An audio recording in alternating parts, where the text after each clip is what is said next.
It's Friday, Feedback Friday, the feedbackiest day of the week. Ha! And it's been 2 weeks since we did a Feedback Friday, because last Feedback Friday was a make good and a promise to talk about something. Get to that in a bit. But I want to single in on one particular comment because it got a lot of thumbs up, a lot of approves on YouTube, and so it seems to speak to a lot of people, and it was in response to my Assassin's Creed video on how to make a good video game movie. Sorry, I punched the mic there again. I keep doing that for some reason lately. I don't know why. But here's the comment. I'm trying to, there we go. The comment goes, honestly, I think the problem with video games as an art form is that they're inherently aimed towards the way that nerds enjoy art, and therefore, by extension, inherently out of sync with the way that non-nerds enjoy art. I would consider Life is Strange and Dragon Age Origins to be two of the most affecting and engrossing media experiences I've ever had.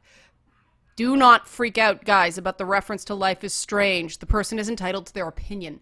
But is that because they are objectively brilliant? I don't think so. To be honest, both of them are decidedly clunky in a number of areas, and they're chock full of unapologetic cliches.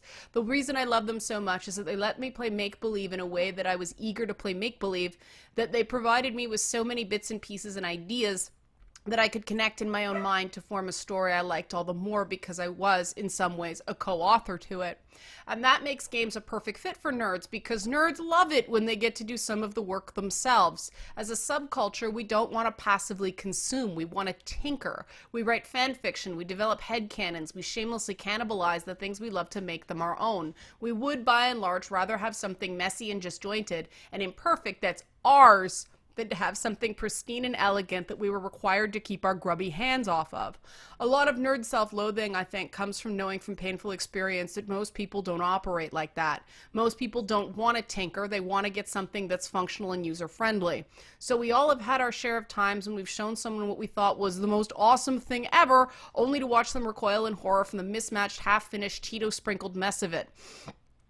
And I think I'm going through that a few times can make you start to apply what you've learned to think of as perspective. To say, oh yes, it's very stupid, just my silly little hobby, haha, please don't judge me for it. It's not like I take it seriously, heaven knows. Well, I do take it seriously, but I'm not sure if I'm any good at cheerleading for it. I've gotten used to the fact that most people are simply never going to see the appeal of it, so I tend not to try to fight that anymore. I think you've cheerleaded that excellently in what you wrote. You're the first person commenter that's been able to really explain the appeal of very flawed games like Skyrim and Fallout, the Bethesda Fallout games, to me. So good for you. It actually makes sense now. Yeah, people are overlooking the flaws in it because it gives them a place to play in that they like, and they tell their own stories. And it's true that it's funny because I can't do that in Bethesda games the way I can do that in the Far Cry series. The Far Cry series, for some odd reason, you give me a sandbox in those games and it is me and a tiger storming bases with an elephant and a rocket launcher and a helicopter and stuff, and I am happy.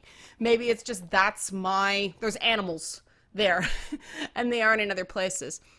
But it's true. I mean, Dragon Age Origins I can really relate to. Life is Strange I have to give another try. I started it, couldn't get into it, but I think that was my headspace at the time.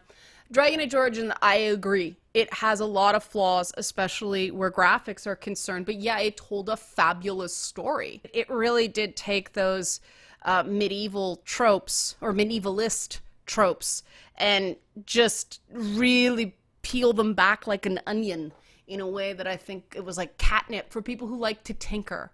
It's true, and that is a problem with movie adaptations, but I'm not going to say too much more on this. Good job, commenter. I think you expressed yourself very, very well. I can relate to people going, that's stupid, in terms of gaming. I think I've come out the other side of that, whereas if people say, really? You play video games? That's stupid. And I put on that voice because that's what the people sound like that tend to say that to me. Really? Really? You play video? Really? Like, that's what it sounds like. And I'm at the point where I can just say, yeah, and it's really great, and you should try it before you dump on it.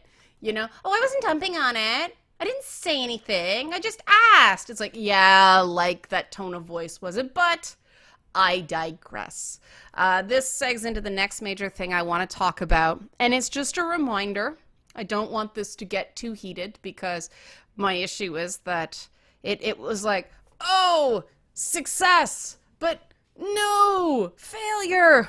There are certain false narratives about me out there on the internet that just won't die. And I only have so much energy to devote to some of these things. And I call them false narratives instead of outright lies for a reason that will become clear in a moment. But there comes a point in time where you just have to cut your losses and move on. And there are certain things that just keep coming up that I just don't know what to do about them anymore. And part of the problem, it came into the comments of the Gamergate video I did that otherwise, I mean, it only had 4 dislikes. Like that, on a video about Gamergate, that's pretty good. Practically miraculous, if you ask me. But one person got into a comment fight with a few other people and outright accused me of lying about something. And I'm not going to get into the context of that because there's no point. Once people start saying I'm lying, what's the point of me trying to defend myself? They're just going to treat it as another lie. And I think misunderstandings grow and they get bigger and bigger and bigger because people jump to the idea that someone is lying instead of something just being a breakdown in communication. And I wish people would stop doing that. And the problem is people go, you're lying. And then you say, no, you're not. They say, prove it. The burden is not on me to prove that I didn't lie because it's almost impossible to prove a non-event. The burden is on the person who is accusing the other person of a lie to prove it is in fact a knowing lie instead of just a misunderstanding or a miscommunication. And there's a particular MRA podcast, and I don't necessarily think they're behind it, but their fans keep pressing me. Why don't you do the podcast? Why don't you do the podcast? And they're trying to stick me instead of carrot me into agreeing to do it by saying, you're lying, you're doing this, you're doing this, you're doing this. Guys, you are taking away all motivation for me to even consider this podcast. So stop it, please. And if things calm down enough and certain conditions are met, I have always been willing to do that podcast. But things need to calm down. It is fine if a group doesn't like my work. It is fine. I don't see the need to talk to them if I don't feel like I'm going to get a fair hearing, but it is fine for them to have that opinion, and I have never said otherwise. What I would prefer is that they didn't make attacks on my person because they don't know me. I will not talk to someone who makes personal attacks against me instead of keeping their comments isolated to my work. So hopefully that's clear. Most people, I believe, are inherently honest. They will lie to get themselves out of trouble sometimes, but they'll usually fess up that they did that if they're caught. There are some people who are just pathological. There are some people who lie to get what they want, but I think a lot of people are actually just not aware of what they're doing. So I'm going to leave that there because the other thing I want to address is somebody who made a comment, and it came from a place of emotion, so I don't want to be too hard on them, about the whole Gamergate thing.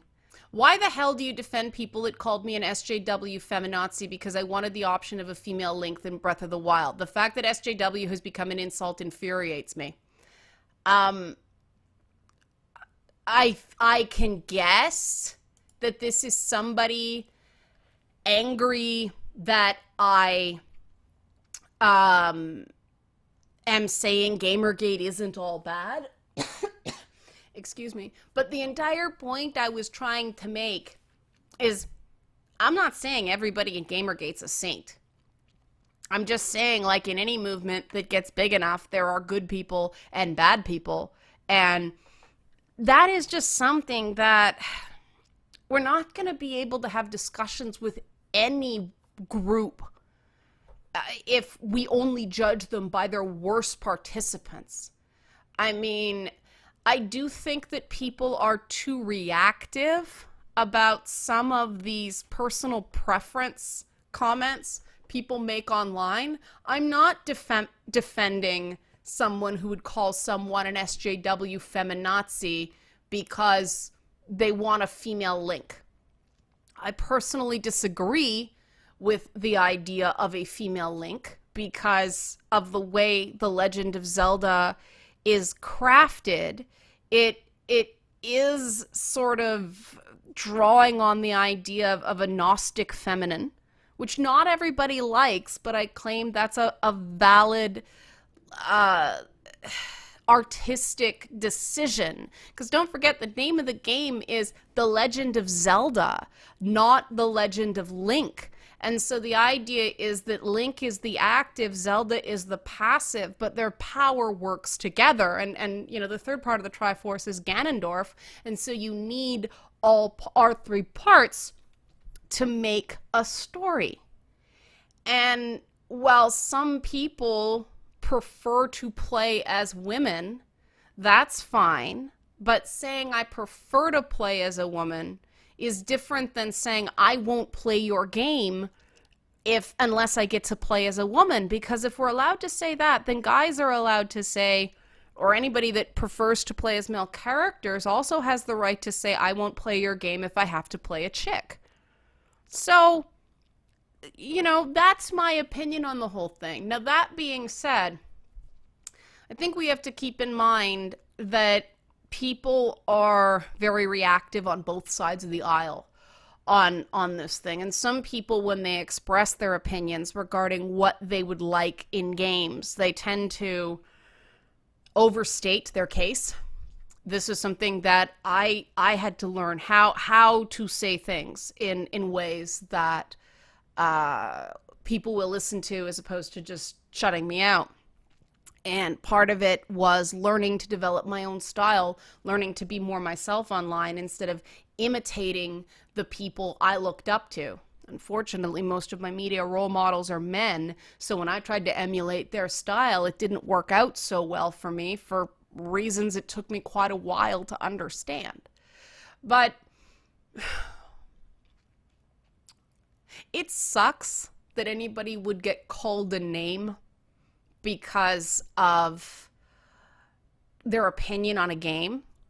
On the other hand, there is far worse someone can do to you than call you an SJW feminazi. And I say this as someone who has been called essentially that. About 14 different incarnations in that. So what? So what? I can mount a defense of people who call someone an SJW feminazi. It's called free speech, and they have the right to their opinion. Is it incredibly rude? Yes, it is incredibly rude. And you know what you do to people like that? You mute them, you block them, you ignore them, or you tell them to stop. Those are your options. You are not required to give anyone your time. And I would be a complete hypocrite if I gave people license to go to pieces because of name calling. Because you know what? Guys are expected to deal with it in this business. I don't like it. I don't like the verbally abusive paradigms that are going on in gaming right now.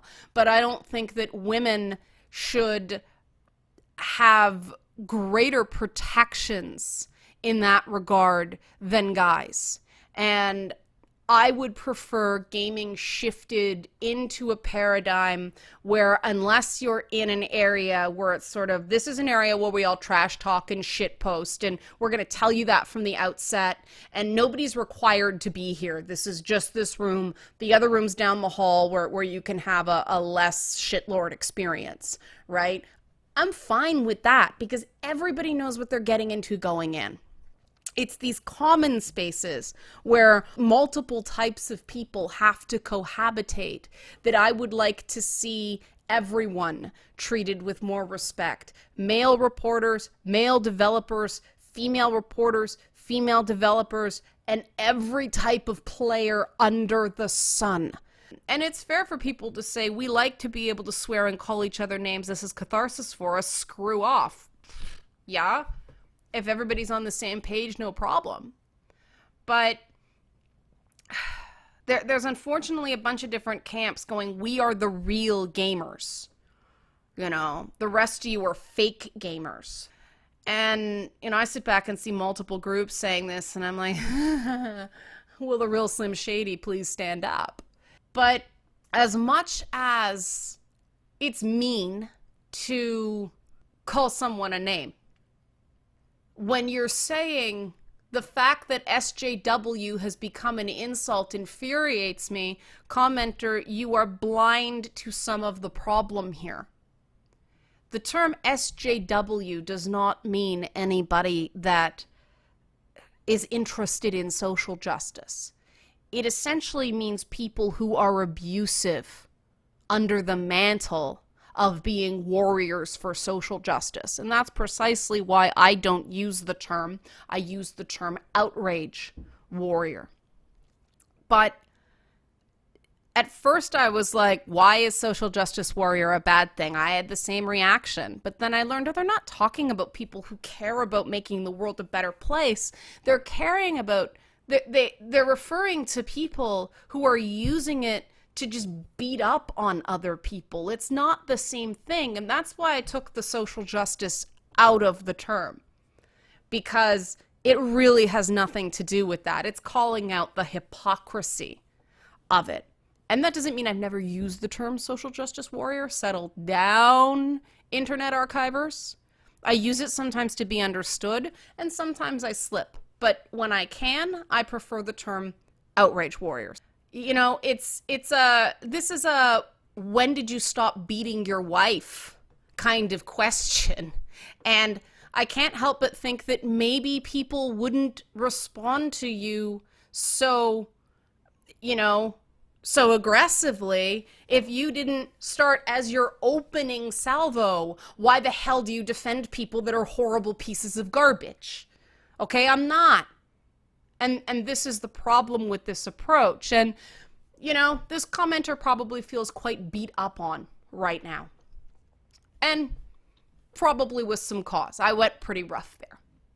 But this is tough love, okay? This is me saying, look, as somebody who sees that you seem to care, and as somebody who wants more women in this industry, and this is somebody who had a female-sounding screen name and a female avatar, so they're performing female for the purposes of the internet. There's certain times that we have to tell people things for their own good that they don't want to hear. And we are getting nowhere petting people on the head and saying it's okay to curl up into a little ball and give up. It's okay to hide from the tough stuff.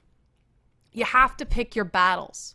You can't go seeking out conflict, and you can't reward people who are looking to pick fights. See my comments earlier in this video. But you also can't run from every fight just because it will be mildly unpleasant. And, you know, if I were of that mind, I would have turned comments off. I would have kept the quality filter on Twitter. What a euphemism, a quality filter. But that's not me. And that's not what I stand for. And you have to be prepared if you're going to speak in a public forum to deal with your share of assholes. Now, that doesn't mean you have to listen to them, and that doesn't mean they're allowed to do anything they want to you. But if you want people to listen to you, if you want people to have sympathy for you, don't start off by implying they're evil.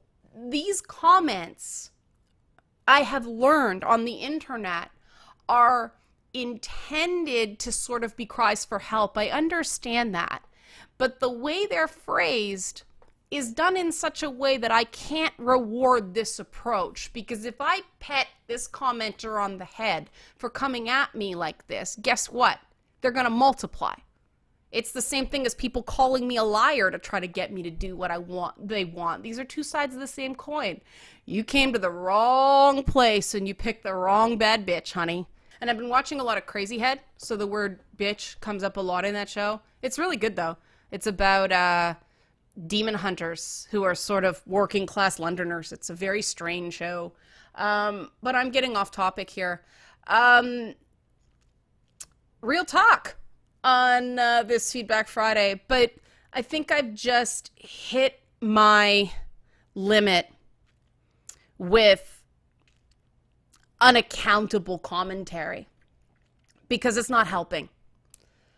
And we're hitting a point in this industry where and I've been saying this for a while, you're either part of the solution or you get out of the way, because nobody can please everybody. It is impossible to be on the internet and not have your share of haters, people who just despise you for illogical reasons. And it is unfair to expect a personality to constantly be looking in the rearview mirror because of these situations that just won't go away. At some point, you just have to cut your losses. And so if people think I'm defending somebody who does horrible things or says horrible things, if people think I'm a liar, don't watch. Just go do your thing, and I'll do my thing, and you can think I'm a horrible person, and that's fine, but go find something more productive to do with your life. Express yourself in a way that doesn't start with an assumption of ill intent, because you're not going to get a good result. Maybe this is just something I have to repeat more often. What do you think? What do you think? That's my question. Why does this stuff happen? How can we collectively cut down on these when did you stop beating your wife kind of things? Or conversely, do you think from now on out I should just ignore them? Because I've got two groups of people giving me feedback about this right now. I've got the people saying just ignore them and move on, they're haters. And then I've got other people saying if you addressed it, it would help. And the problem is I'm not convinced it will, but I don't want to dismiss those people out of hand either, because they seem to mean well. So please let me know. Thanks, guys. Have a great weekend.